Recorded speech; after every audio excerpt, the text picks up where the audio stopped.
Salam dan bahagia. Nama saya Sri Sulastri dari SD Negeri 2 Kendari, Kota Kendari, Provinsi Sulawesi Tenggara.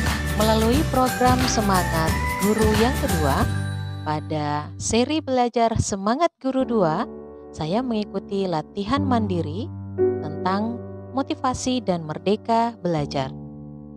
Hal baru yang saya dapatkan tentang motivasi dan merdeka belajar yaitu bahwa manusia termotivasi untuk memenuhi kebutuhan dasar.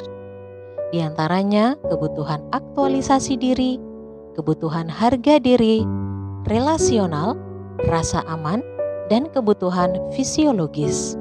Ada dampak yang terjadi ketika guru termotivasi, yaitu merdeka mengajar, di mana bahwa guru akan tangguh terhadap stres dan juga dapat meningkatkan kinerjanya.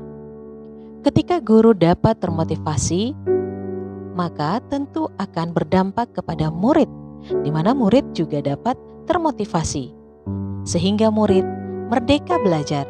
Dalam kondisi merdeka belajar, murid akan tahan terhadap kesulitan serta dapat meningkatkan capaian belajarnya.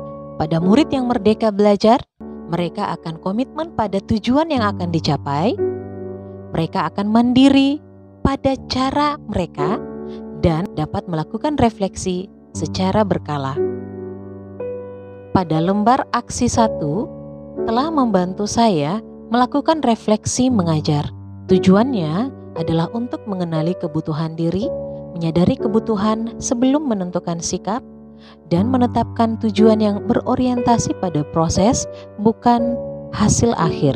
Praktik refleksi mengajar yang saya lakukan yaitu dengan 3 langkah. Pada langkah pertama, saya memetakan kebutuhan diri dengan piramida Maslow. Langkah kedua, saya menyusun tujuan mengajar. Pada langkah yang ketiga, strategi umpan balik berkelanjutan. Saya seorang guru dengan pribadi yang memiliki rasa ingin tahu yang tinggi.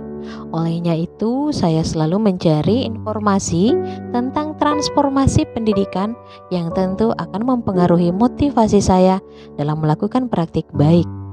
Saya terus meningkatkan potensi, khususnya dalam penguasaan teknologi dan hal-hal yang menyentuh langsung dengan profesi saya sebagai seorang guru dan juga memiliki dampak yang berpihak kepada murid.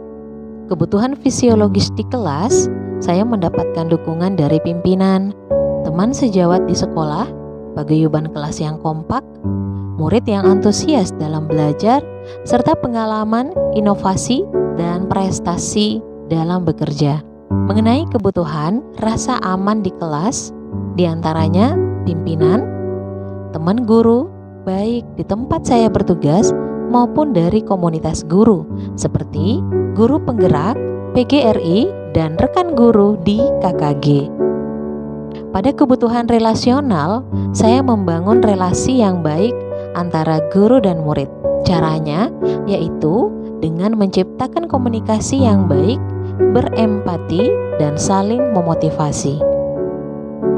Pada kebutuhan harga diri yang menjadi kekuatan yang bisa saya banggakan sebagai seorang guru, yaitu segala ilmu dan pengalaman yang saya miliki mendorong saya untuk terus berbagi kebaikan. Pada kebutuhan aktualisasi diri, cara saya melakukan refleksi pada setiap kegiatan yang saya kerjakan yaitu melakukan umpan balik. Nah, dari sini saya kemudian dapat memperbaiki dan menjadikannya motivasi untuk terus berbuat hal-hal yang lebih inovatif dan lebih baik lagi. Hal yang ingin saya capai sebagai seorang guru adalah menjadi guru yang menyenangkan, inovatif, bahagia, dan merdeka mengajar. Tips meningkatkan motivasi dan merdeka belajar untuk guru dan murid. Yang pertama, mempertahankan motivasi untuk terus mau mengembangkan diri. Yang kedua, mengajak komunitas, guru ataupun murid untuk mempunyai tujuan yang sama. Yang ketiga, mengimplementasikan merdeka belajar di dalam kelas.